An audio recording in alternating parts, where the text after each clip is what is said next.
Good afternoon, good evening.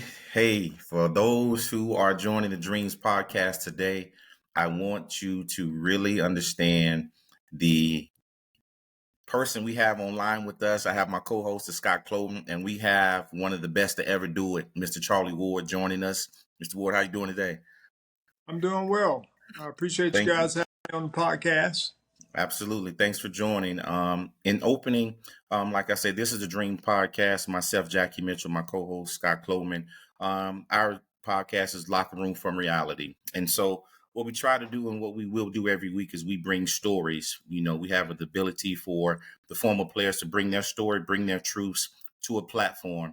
And so from Locker Room to Reality, basically what we're doing, we're giving everyone an opportunity to tell their story their way, transitioning from the professional sports world, getting into real life transitions and living life as we know as pretty much civilians, out of the sport, out of the spotlight, out of the locker rooms, out of the arenas.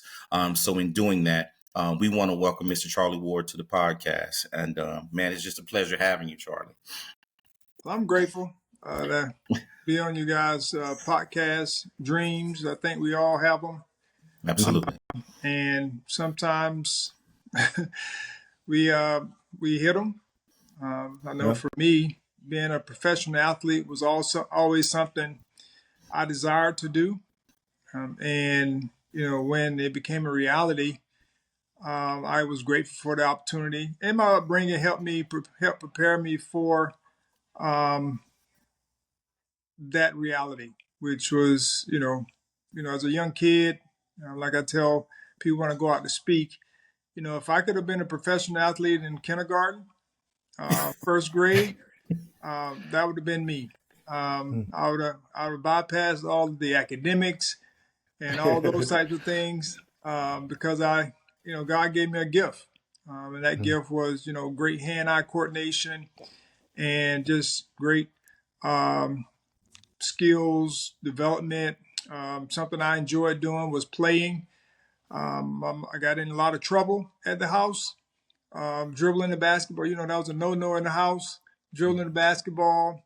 I used socks as a ball. So I threw everything. I touched every door panel as I went through the hallway. Everything was sports. And so that's something I enjoy doing because it came natural to me. But it also helped propel me to meet my goals. And, as I mentioned, academics was not a strong suit of mine, mainly because I just didn't focus on it. I didn't want to focus on it. It was something that I had to do because they told me if I didn't make sure my academics were in order, I couldn't do what I really wanted to do, which was play. So I had to work to try to buckle down in that area to make sure that I was able to realize my goal and dream of playing professionally. And so, like I said, everyone has that dream. But when the opportunity came for me to have options, it was definitely God's hand in the mix of it because it was not something I orchestrated, but He definitely gave me wisdom and discernment and the power to move in faith, which was, what happened when the opportunity came for me to continue to play basketball my senior year in college to give myself an opportunity to play in the NBA. So I ended up foregoing essentially my football career because I didn't get drafted in the NFL, but God opened the door for me to play basketball in the NBA. So that's my dream in a nutshell. Gotcha, man. Thank you for sharing that, man. And my co-host here and myself, we have a few questions for you, if you don't mind. And I'll let Scott go first. Scott, the floor is yours, sir. Yeah. First of all, Charlie, man, just want to give you your flowers. This is it's really surreal, and it's not often where I'm. I guess I know you're a very humble individual, but starstruck. It's just that, I played quarterback growing up in Compton, California, and I remember watching you play. And I was telling Jackie this, where you're the first quarterback that I saw do the reverse pivot spin out And it was just the way you stood in the pocket, man, what you stood for, the way you played the game, was just absolutely amazing. So I just want to give you your flowers there for just being a trendsetter on and off the field and on and off the court. Definitely one of a kind, and I don't know if we'll ever see that again. So I obviously just doing my research on you, look that between 1992 and 1993, there was a lot going on, right? So many awards and accolades you accomplished. I just can't imagine the emotional roller coaster you were on. Can you just kind of talk about that during that time? What was that like? Because you didn't give yourself a break. There was no downtime. You go right from the football field and then right to the basketball court and playing at a high level. And it's not like you were, it'd have been different if you were on the football field and then went to the basketball as the seventh or eighth guy. But you're the floor general. So kind of talk about that what it took, the emotional roller coaster. How did you handle that? Well, I was an emotional roller coaster, especially my junior year in football. Mhm. I had quite a few interceptions. I was a turnover waiting to happen, but I Mhm. was also a score waiting to happen as well. So Mhm. I was that emotional roller coaster for quite a few people, including my teammates, because they were trying to figure out if I could make the right decisions and throw the football to our team or my teammates instead of the other team. And once I figured that part out, things went a lot better. But my journey really started, when I got to college. Coach Bowden allowed me, where he recruited me. While he was recruiting me, he told me that I could play basketball as well as football because that's one of the things that Mhm. I wanted to do. And he actually had history on his side because he allowed Brad Johnson to do it. Mhm. The other school that I was looking at was University of Georgia. Coach Vince Dooley was the head coach, and they were telling me and saying all the right things, but they had no history Mhm. of allowing someone to play basketball and football. And so I went with Coach Bowden, and my mom heard it, so she was going to hold him, hold him to his word. And so my freshman year, I punted. I was a punter. But the big key for me being able to have success in both sports was my second year. Coach Bowden allowed me to go and play basketball my sophomore year, full time. And so I was back and forth between, football and basketball that year, but um, I missed a couple of games when they went on the road. Because I was playing basketball, I didn't travel with the team that year. I played basketball, for the most part. I was a scout team quarterback my second year.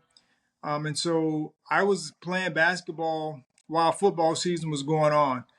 But what that did was it gave me an opportunity to establish myself as a basketball player. And so when it came time for me to play football full time, the coaches had already knew what I was capable of doing. And so I guess it does help when you help your team win uh, a conference championship as a basketball player. And so those things do carry over. And that gave me some stability in basketball as opposed to like most players, they go out after football season and they are like the last guy off the bench, or they're playing in scrub time and they don't get an opportunity to establish themselves. And so that second year for me was key in establishing my basketball career at Florida State and just giving me an opportunity to make a name for myself as a basketball player. And so those next few years after that, I was a scout team quarterback again that following year in football. And then I was going back and forth, like at the end of the year.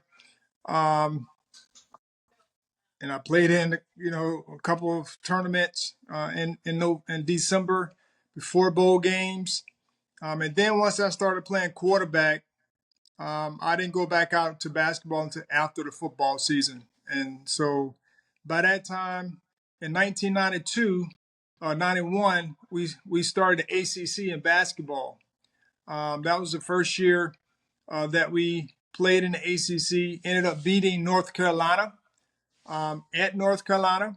And that was our first ACC game, and that's the way they welcomed us into the ACC. Ended up winning that game in the Dean Dome, and that also gave me a leg up when it came down to my basketball career.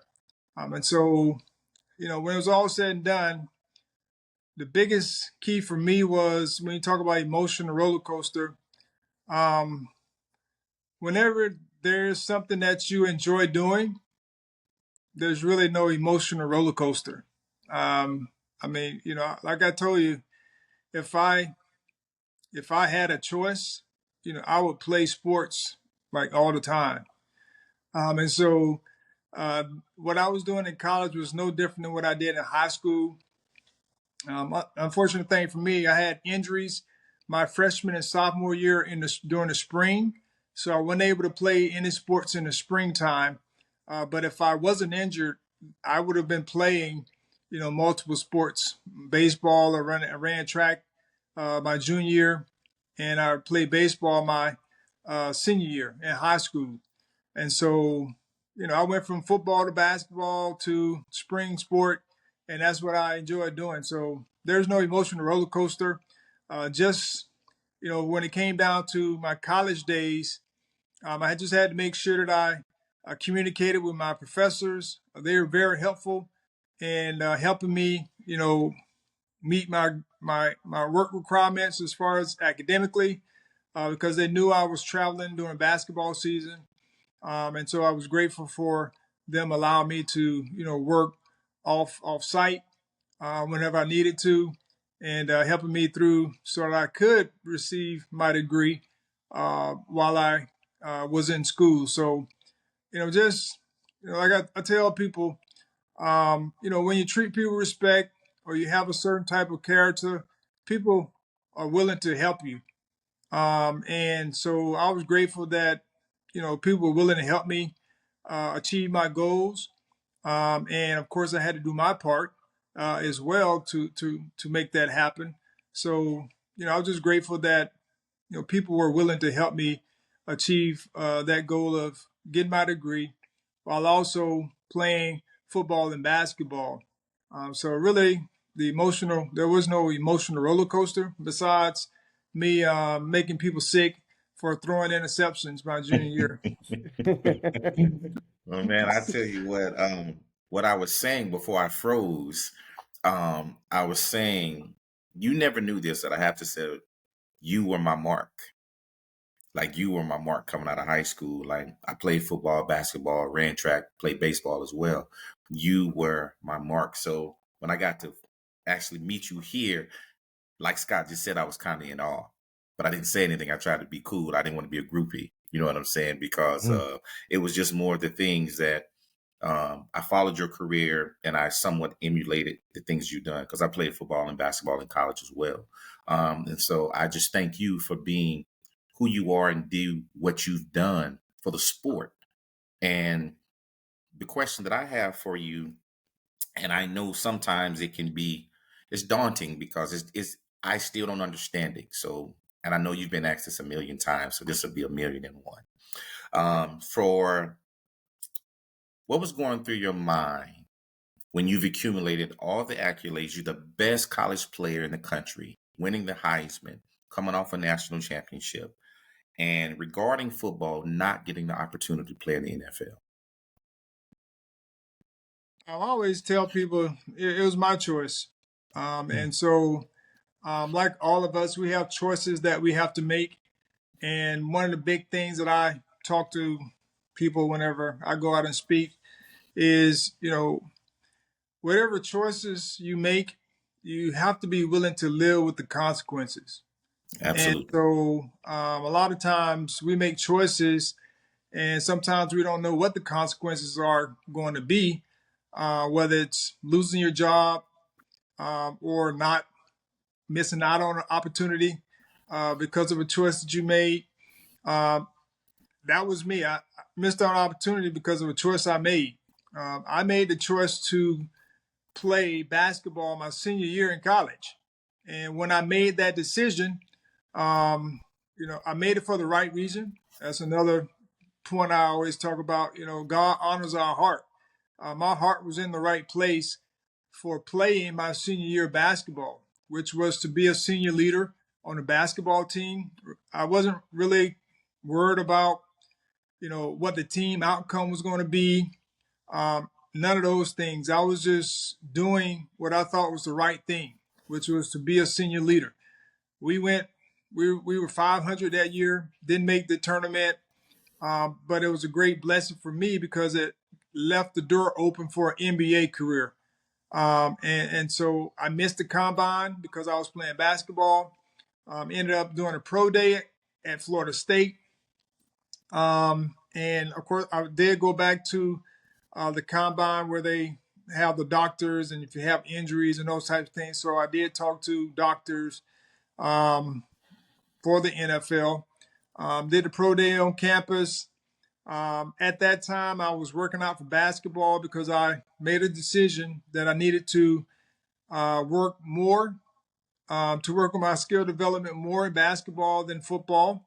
And so I was doing that as soon as basketball season was over. I started working with one of my coaches to develop my skills so that I could at least have a great showing when I got an opportunity. And when that happened, I showed up for the pro day. Of course, I was 5'11" and a quarter because they take your shoes off. Never understood Absolutely. that one. Put your heels together. Yeah, never understood that one. But take your shoes off and they measure you. So I was like 5'11" and a quarter. And then I showed up 182 pounds, which, I played at 190, close to 192. So I was like 10 pounds down. But that's what I showed up, and then I threw okay. I had been, I would work a little bit with football, but when it was all said and done, my choice to play basketball my senior year um, left me in the position that I could potentially not be drafted in NFL. And so when I say our choices, when we make choices, we have to be willing to live the consequences.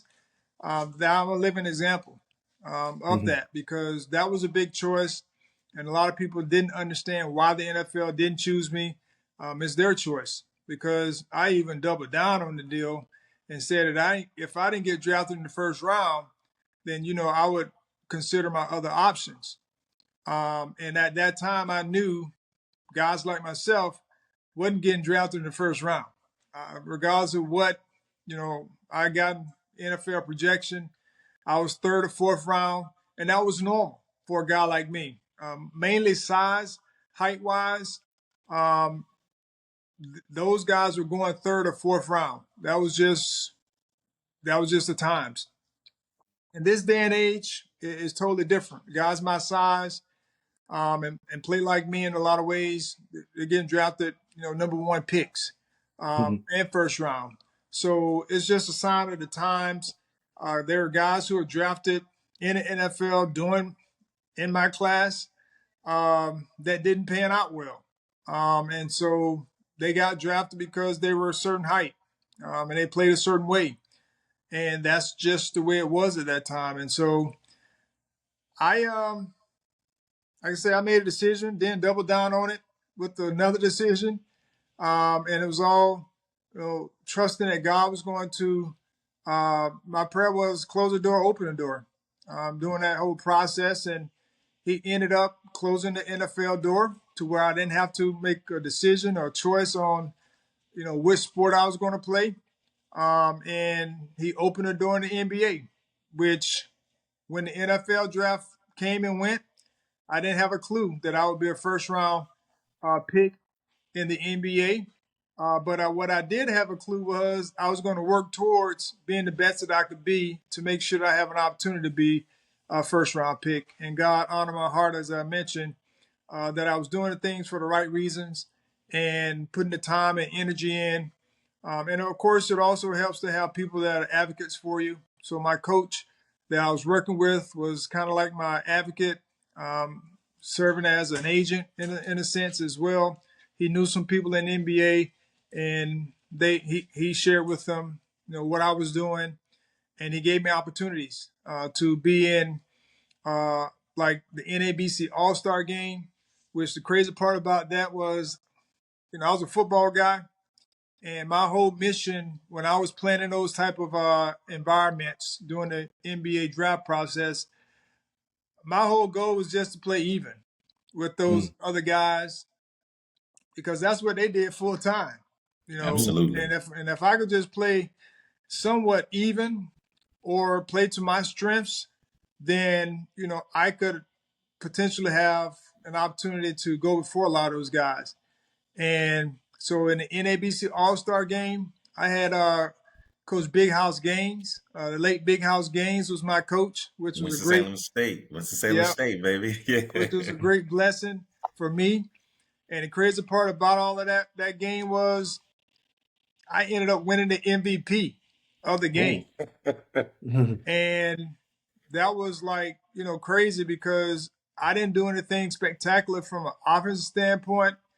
I was a steals guy, and I passed the basketball, and I made a few shots, and so that's how I ended up winning the MVP.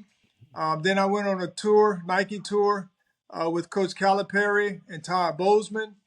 And on that tour, they were playing platoons, and it got to a point where certain guys didn't want to play, and they started playing guys who wanted to play. Well, I was in that mix of guys that wanted to play, and so every time they put me in a game, my job was to be the best that I can be. I can guarantee you that when they came back, and NBA scouts and coaches probably asked them about me, and so I just share that because a lot of times we don't know who's watching. I tell my players this all the time. People put things out there to see how you're going to respond, and you have to be willing to respond to be the best that you can be, regardless of if people are watching or what you think people may want you to do. And so I just want to be the best. And of course, sometimes you don't always win. You don't always get the things that you desire. But you can at least work towards, being better the next time out. And then I was blessed to be, when I went to the NBA Combines, the two that I went to, Chicago and Phoenix at the time, I was on great teams. Those teams, we didn't have individual players. We had guys that were willing to play as one unit, and our team looked good because everyone was willing to play as one unit. And we didn't have, the top tier talent on those teams. And so, that goes a long ways in winning. You're being a winner. And so all those things made up to the fact that I was able to be drafted in the NFL. People ask me that all the time. I had one opportunity to go watch my roommate Ward Dunn play when he got drafted in his rookie year. Met Coach Dungy, which was a cool deal at the time. And I was on the sideline, and Steve Young was playing. They were playing the San Francisco 49ers, and Steve Young was playing. And of course, they play the West Coast offense. And Steve Young is about the same height, my same height. He's just left-handed, and very similar style. He's probably a little bit bigger. But when I got an opportunity to watch him up close and on the field that day, and watch the way he played, that was confirmation for me that I knew that I could play in the NFL. And so that was enough to scratch that itch and keep it moving. Yeah. But when it was all said and done, I made a choice. and I had to live with the consequence, and that consequence was not being drafted in the NFL. Yeah. Yeah. Well, not too much of a consequence to be able to Not at play all. over a decade in the NBA. Right. So yeah, definitely God was good in that regard. I have a kind of a two. Well, first I have a comment actually. 1993, I'm at the Southern University in Alcorn State football game. And if I'm not mistaken, you were there with Warwick Dunn. He was there. Because I remember when you came. Because I remember they was like Charlie Ward's here, and I'm like, we like where? I remember that, man. You attend Southern. We went to Southern Jackie University. And I, we played went to together. Mhm. Southern, yep. And I was Yeah. at that game, and that was my first time. Obviously watching Steve McNair. I was hearing about Steve McNair, and I was saying, like, I'm thinking, like, this guy can't be that good, right? And that's for another story. But I was like, I remember leaving that game, like, oh my God, like he put on I never seen anything like that. You and him were, that's all people talked about during that time. Yeah, you two, yeah. That was a great night. That was I attended Florida A&M football games a lot with my parents growing up. Mm-hmm. But that was a great experience. I know Wart was dating a young lady from Southern at the time. So that's how we ended up there. Yeah. Minus Eric, go see him too, but it was a great atmosphere, and I was just grateful to be there. Yeah, no, it was awesome. It was awesome. But jumping into my question, you have to play for two great coaches, Pat Riley and Bobby Bowden. Kind of, and then I want you to actually just kind of talk about the totally different, total opposite. Total opposite. I wanted to just kind of distinguish the differences between the two, just some life lessons you picked up from those two gentlemen, and also this last part, the transition from you playing sports your whole life and then having that 11-year NBA career to focusing on now becoming a family man, right? And now you have to nourish that aspect of your life, right? Kind of talk about that transition. That's kind of our slogan is, locker room, to reality. So just here again, those two guys, Bobby Bowden and Pat Riley, and what that transition was like after playing sports your whole life at a high level. And we all know how much you love playing sports, but now having to kind of transition your energy to having a family and nourishing that. Kind of talk about that. And that's my last question. Yeah. Those are two great coaches. Like I said, they had great results. But they also had a part in those results. And so Coach Bowden is a great man of faith. He's a family man. He's all about stability when it comes to treating his coaches with respect, treating his players with respect. And it showed, on the field. The coaches didn't want to leave for other jobs. And he had a staff that was gathered for 20 plus years, for the most part, main guys. And so that played a big part in his success. The way he spoke, he lived it. Of course, he's not perfect, just like none of us are perfect. But he was definitely in tune with the Lord when it came down to how he's going to live his life. And so he shared that with everyone that he came in contact with, and treated people with respect. And so that's something that, he was, when I got into coaching, I asked him, what are two things that I should be as a coach? He said, just be fair and honest. And so when I look back at my coaching career, or back at my playing career, that was him. He was fair and he was honest. And so he told me that if I wanted to be the quarterback, my goal was to be the first black quarterback, because that hadn't been done at Florida State. And he said, if you want to be the first quarterback, if you want to play quarterback here, then you're going to have to be patient and wait, because that was just the system.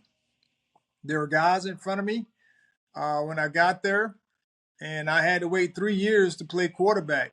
And so when I got my opportunity, I was able to take advantage of it. And that's how he was just a man to his word. And Coach Riley was a no nonsense type of guy, hard nosed, played mind games. All those things, were part of who he was. But he was able to, trick people in his mind to get him to do. Oh, Jedi mind trick, huh? Yeah. Yeah. He tricked their mind to get him to do what he needed him to do. And he was a mentor for Coach Jeff Van Gundy, who was my skill development coach, and then became the head coach.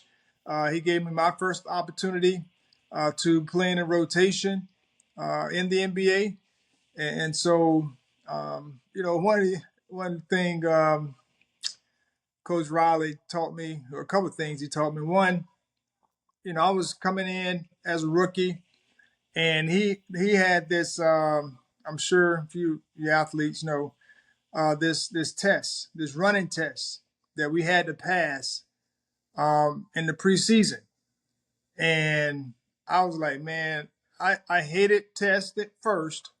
I just didn't like tests just in general. School, athletics, it was just something about it. So we had this running test that we had to pass. So we had to run 5 17s. Yes, all in the same day. That is crazy. Are your We had to run 17s like five the one? Is that like the 17 lengths of the court? 17 across the court. You had to We used touch to have to times. run the full length, man. I couldn't believe, but we used to run. So I know exactly what you mean. Yeah, we didn't go to full length, but we went sideline to sideline. We had 17, had to do 5 of them, and then you had a certain time you had to make all of them in, like 110. 110. That's exactly what it 110 you had to was. make them. And so, the first couple, you can get those, but it's just those last few. And so that first one, man, that first 5 17s I had to do, I didn't make it. Like, I just didn't make it. I was a little out of shape. I was still in football, had a little football weight on me. And I was like, man, how am I going to if I didn't make it the first day, how am I going to make it the second day? Because you have to come back and do it again on the second day. And I was like, man, this is crazy. So I came back the second day, and I was able to knock them out. Like at the end, I jumped across the line to make the line, and it was like an eye-opening experience that you have to, if you don't meet your goals, you have to try again, and you have to find a way from a mindset standpoint to push through, because I wasn't physically ready to do the second 5 17s for the next day. But from a mental standpoint, I had to find a way to make it happen. And so he taught me a valuable lesson in just the mental grind that you have to have if you're going to make it. And then at the end, he was on his way out the door. I didn't know it at the time, but he was on his way out the door, and we have an exit meeting.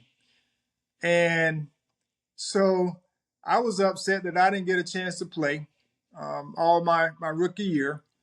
And so during the exit meeting, he was talking to me about being a better leader. And so I'm like, dude, what do you mean be a better leader? I mean, I led a football team, national championship. I'm a leader. And so he handed me this book. I forgot what the book was called, but he handed me a book. And I'm sitting there like, why are you handing me a book on leadership? And I'm sure there was something that he witnessed, but also he saw something in me to say, you're a leader, so you need to continue to develop and grow as a leader. So I, had to humble myself and say, I don't know if I read the book or not, but it was an eye-opening experience for me to know that if you're going to be a leader, you have to continue to grow. And so that was a very valuable lesson that he taught me. Your second question was Transitioning from transitioning from, sports to the family, directing that energy to your family. yeah, well, my last basketball game in the NBA was diving on the floor for a loose ball, which was my life in the NBA. I had a bone bruise in the knee that I had surgery on my freshman year in high school. I was able to make it through uh, playing through the high school years, 5 years of playing football and basketball, and then playing 11 years of NBA basketball before my knee just conked out. That was the last injury I had, and tried to come back from it and just couldn't get back. And so I had to make a decision. And so I talked to my wife and my mom to try to figure out what I wanted to do next. I felt like coaching was something that I wasn't going to be good at because I felt like as an athlete, I did a lot of things that were instinctual. But when I started to look back over my career, I remembered, all the fundamental things that I had been taught by my coaches, and then a lot of the life lessons that I've been taught from my coaches, from pouring into me as a student athlete, pouring into me as a NBA player, Coach Van Gundy. And then there's a lot of things that I learned from my experience in playing. And so they were like, because I was thinking about going into business or doing something, and they were like, that's just not who you are. You're athlete. And, my dad was a coach, and I saw the impact that he had on his players, his players that he coached, because I was in the car. I was around him at practice. He was gone a lot, but he was at practice, and so I knew the impact that he was making on them, and so I was blessed to have an opportunity after I retired from the NBA. Coach Van Gundy, he's like, if you want to try your hand at coaching, you can be an intern. I had 2 more years of getting paid because I had a 3-year deal. Got hurt in the first year of that 3-year deal. So he's like, if you want to try your hand at coaching, you can, come around and, do as much as you like.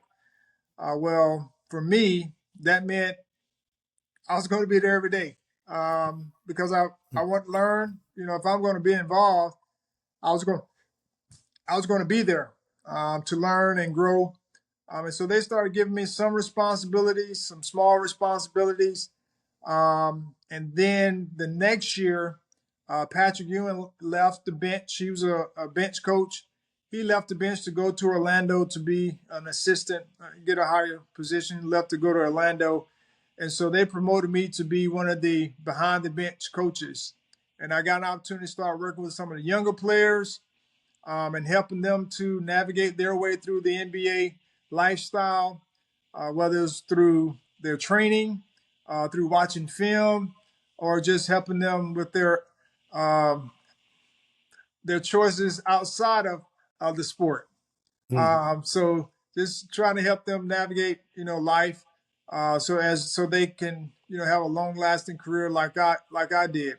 That was one of the things that I did as a rookie, as well as I latched myself on to some veterans that had similar goals. They had been in the league for a long time. They had families, and they were successful, on their teams. And so I worked to try to be that for those players that I was in charge of. Um, and that's how I got into coaching. After that year, um, Coach Van Gundy, either he got let go or he decided to leave. And so I got into high school coaching because I knew college coaching was a rat race. It was very similar to the lifestyle that I just got out of, which is the NBA, which was on the go for at least 8 months. And I decided to go into high school because it could afford me an opportunity to spend more time with the family. And I could, my schedule, I can do my own schedule. And so I chose high school sports because I wanted to spend more time with family. Kids were growing up.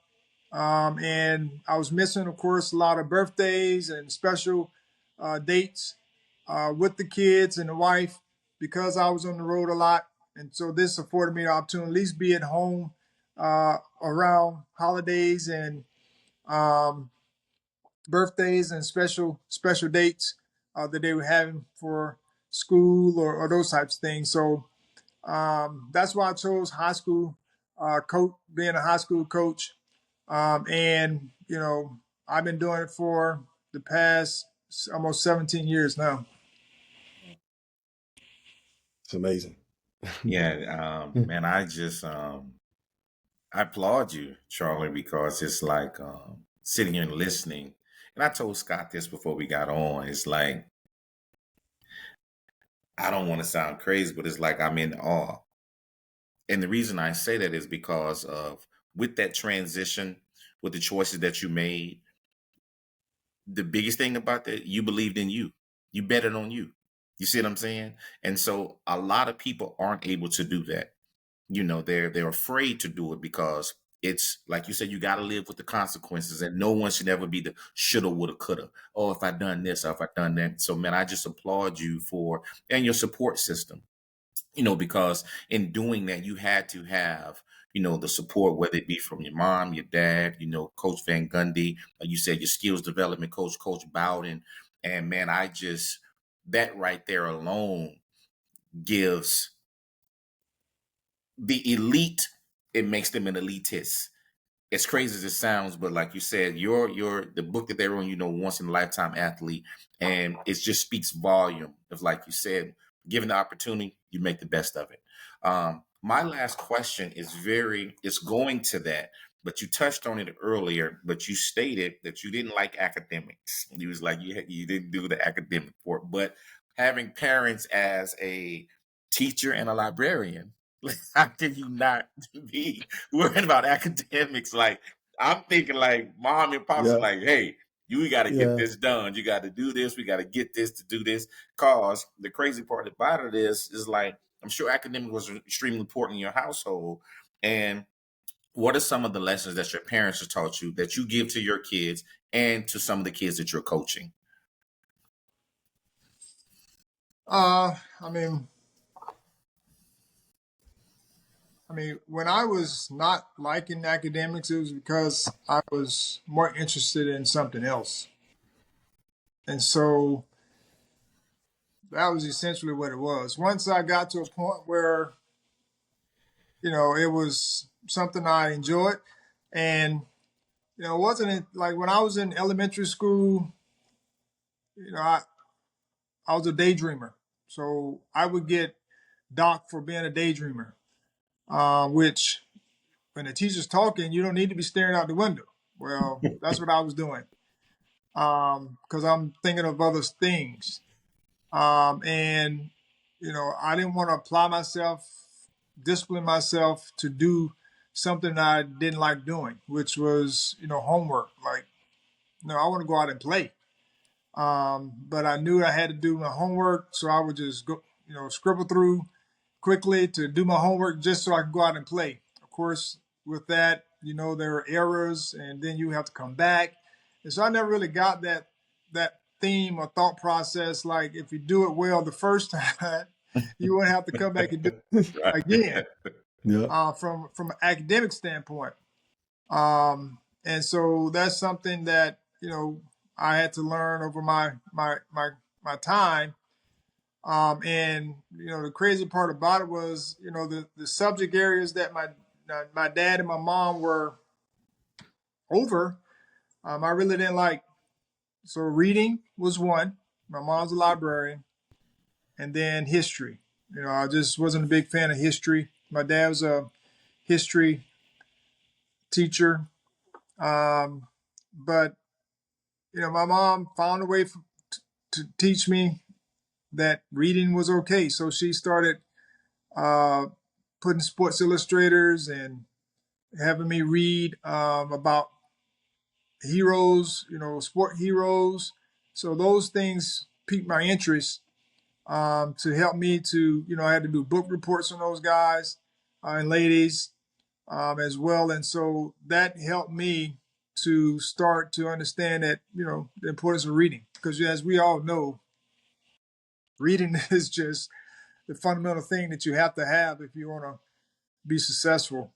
And so I learned, those valuable lessons that, you have to do things that you don't want to do if you want to achieve something that you really want to do. And so where it all kind of turned for me was when I got injured my freshman year in high school, and God removed the thing that I desired the most, which was sports, because he affected my body with a knee injury. I ended up doing a book report on my knee injury. And that book report that I did, I entered into a science fair, and I ended up winning third place in the science fair.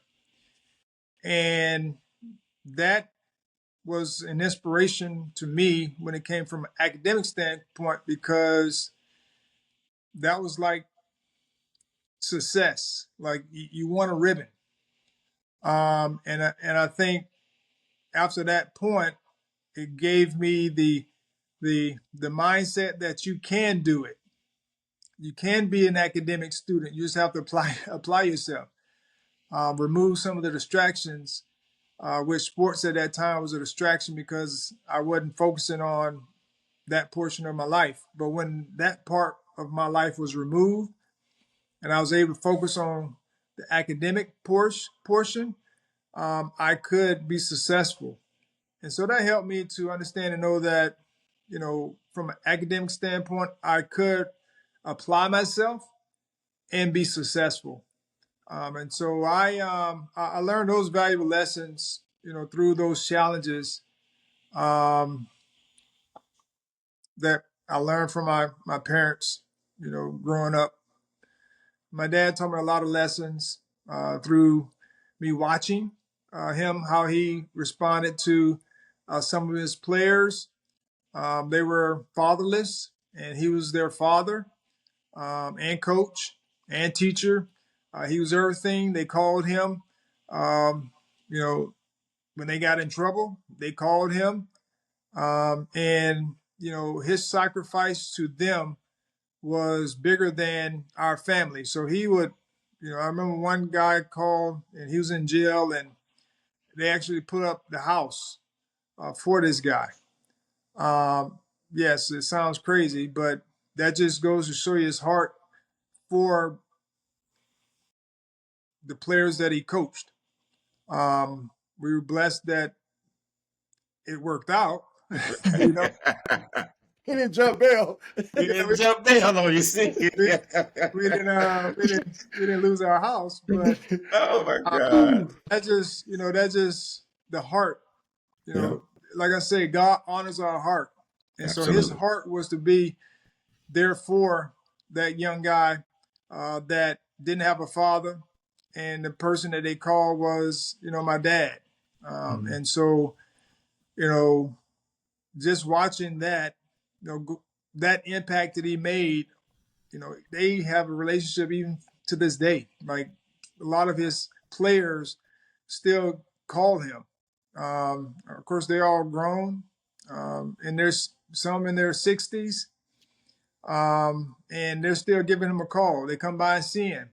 So it's just that kind of impact I was a part of.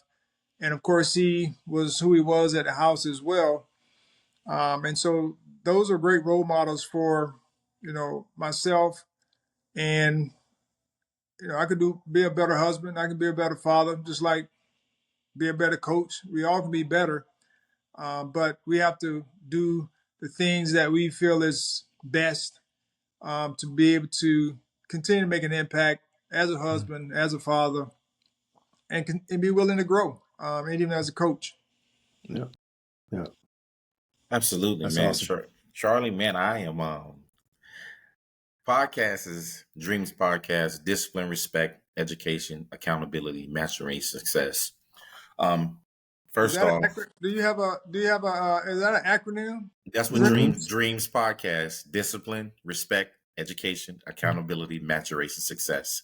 That's what this show is about, man. And like, it's funny you said it because as soon as you came on, you're like, I have my Yeah. dreams. I'm like, hey, you got it, you got Yeah. it. And Yeah. for us not, relaying that to you, it just speaks volume. And Charlie, I'm saying this from, the most sincerest place. Man, I am elated for this Mm-hmm. opportunity to have the Mm-hmm. opportunity to interview you, for you to tell your side of the story, but mostly and I know this is not the first and hopefully won't be the last in anything that you do, but for people to see your heart and people to see, it's bigger than that game. Because Mm-hmm. that's one of the reasons why we created this particular platform, because there's more people out of the game than there are in the game. And most people struggle with the transition. Um, Man, I see now, I'm pretty sure where your dad or possibly your mom, we get your cool demeanor from. Because Scott, I never see him crack. He's the Mm-hmm. same. Oh yeah. Monotone. He don't say much. He just kind of, so Yeah. I can't imagine, like you say, being on those stages, being at the Florida State, winning the Heisman, being the pinnacle of sports history. And just to say, you know what, that's not for me. Mm-hmm. Hey man, that right there alone, that Mm-hmm. is, it's beyond impactful. It's beyond, like you said, God honors our heart, but most people don't hear that. You see what I'm Mm-hmm. saying? Most people can't relate to that. Most people aren't able to say, hey, this is my calling, this is my purpose. So from me to you, Charlie, I am just grateful that you are graced us with the opportunity to have this talk. Um, Man, I wish you the most success. I'll still call you. I call him every once in a while, Scott. I don't bug him, but I call him every once in a Mm-hmm. while. But the biggest thing about it, man, I just want to say thank you. Mm-hmm. I sincerely want to say thank you. Thank you for what you've been to the sports community, to the sports world, but even now being the impactful person that you are in the community, being philanthropic, leading by example, and being just the man that you are. Like you said, we're not perfect. We're not striving to be perfect. We just try to be better every day. Mm-hmm. So from me to you, man, I applaud you. I appreciate you.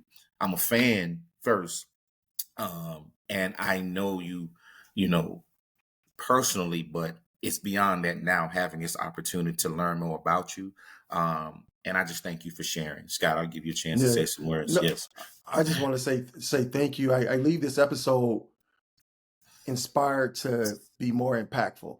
I absolutely, said, I remember saying like I would never coach kids, because I'm, for us playing professional football for so long, you get a little bit impatient when you're coaching little kids. And now I find myself, now I'm coaching 10 and 11 year olds. I got talked into doing it. And right before we jumped on this episode, a guy texted me and asked me, can I come speak to his team on Friday? And so I find myself just in these positions these days to be more impactful, and I'm just like I said, I'm inspired for the way you've impacted lives, and it's like I said, it inspires me to do more, and that's what it's about, right? Giving back, and because we wouldn't be where we are if someone didn't give to us. So absolutely. just want to say thank you so much. It was an honor and a pleasure, and we'll let Jackie wrap it up. Man, I don't have anything else. I don't have any more questions, Charlie. Like I said, man, I just thank you for the opportunity, giving us a chance to speak to you, giving us some time. Good luck to you this year as Mm-hmm. coaching. I don't know, if your season has started yet, but The challenges of that is, like, I've been a coach. Scott has been a coach. Now you being a coach, like you say, for almost 17 years. I don't have to tell you anything. It's the long days, understanding personnel. But my hope and my prayer is these young men, or whoever you're around, young men, young women, staff, colleagues, they understand who's in their presence. And I'm not saying that to say anything other than because you're merely a man, and I understand that, but you've done it at the highest level at every stage, and you've done it the right way. And that's what we really applaud. And that's what our show is about, doing things the right way. When yes is yes and no and no, having morals, having integrity, man. So that's all for our show. Do you have an Instagram, anything you would like to share so people can find out where you are? Yeah, I'm Charlie Ward Official, Instagram. Okay. And charlieward.org if you're interested in following me, what we're doing. But I have a dream that I want to have biceps like Scott. I'm getting ready. I'm getting ready to leave this podcast and go downstairs and get me a lift in. I need to get my biceps like Scott's. You just made it today there with that one. Well, you did. Listen, hey, Charlie, he's a workout fanatic, man. He is. I mean, it shows that. Yeah, Scott's like, still active, man. You can wear small shirts. Extra medium. I said the conditioning coach is like that. He's 52, I think, and right. He wears small shirts. So oh my goodness, he want to show it off a little bit, huh? Yeah. That's the thing. Hey, you said you work for it. You don't work this hard. You don't work this hard to hide it. Exactly.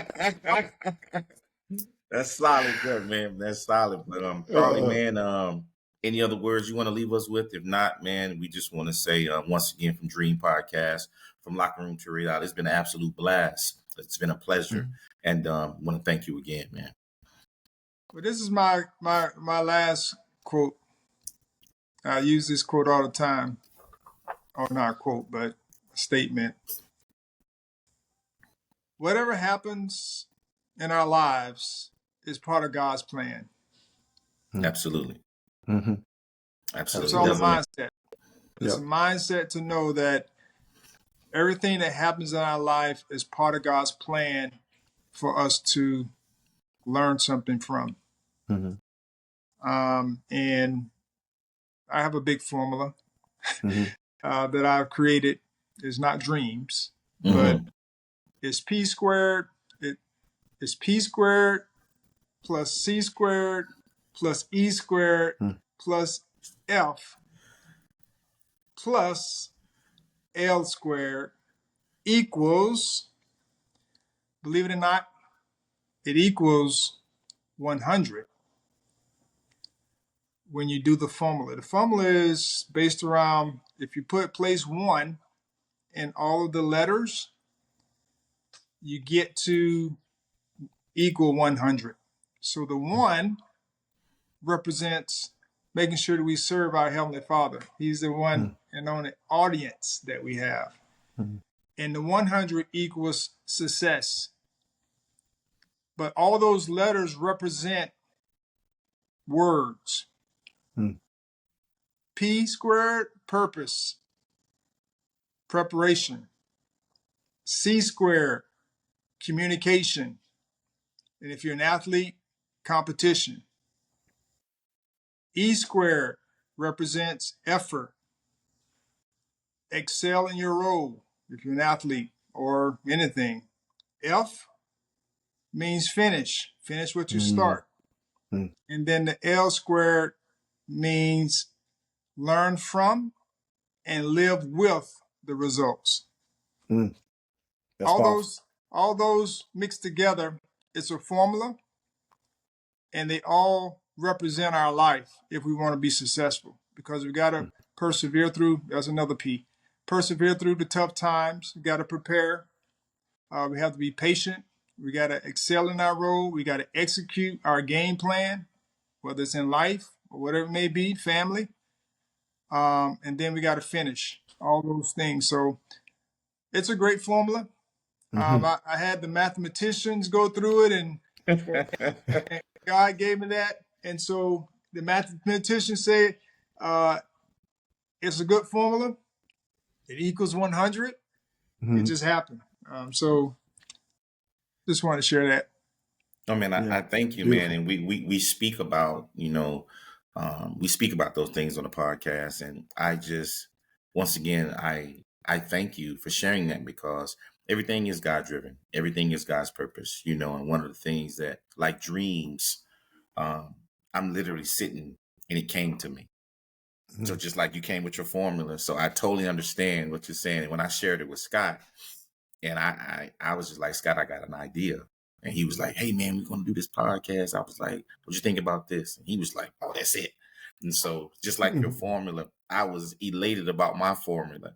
And I was just glad we get the opportunity to share it with who's ever watching, share it with, someone like yourself and many, other people who are watching our show, man. So once again, I did write your formula down. I'm just going to tell you that. I take notes. I took notes during the whole podcast. So, and that's what we do. We take nuggets from every show, because it's powerful and impactful. And once again, being the player that you were on both fields, hey man, I thank you for, like I said, for being a mark for me, Mhm. because I played football, basketball, baseball, ran track, all because of something I saw on TV from a person called Charlie Ward, another gentleman named Sean Jones that played at Georgia Tech. Oh yeah. Because at that time you guys were, and Cordell Stewart, you were the only African American quarterbacks. So Mhm. I just, man, I thank you. I really, really do, for the opportunity. So that's Hey, all that I have. let me make a quick correction to that formula. It should be the L Uh-oh. square should be times, should be in parentheses, Mhm. not plus. Okay. I Just got in that. case you decide to take it to a mathematician, and Mm-mm. so I just want to make sure you had the right formula. I'm Because like you with people, math, Charlie. I don't do all that academic stuff no more. I listen. My school days are over. I gave it to mathematicians to help me. So Yeah. Absolutely. So I yeah, Yeah. appreciate you guys. All right. absolutely, man. Like I say, signing off for Dreams Podcast, co-host Scott Cloman, our guest of honor, Mr. Charlie Ward. Man, have a great evening. So I thank you all for joining us. Have a good night. Thank you.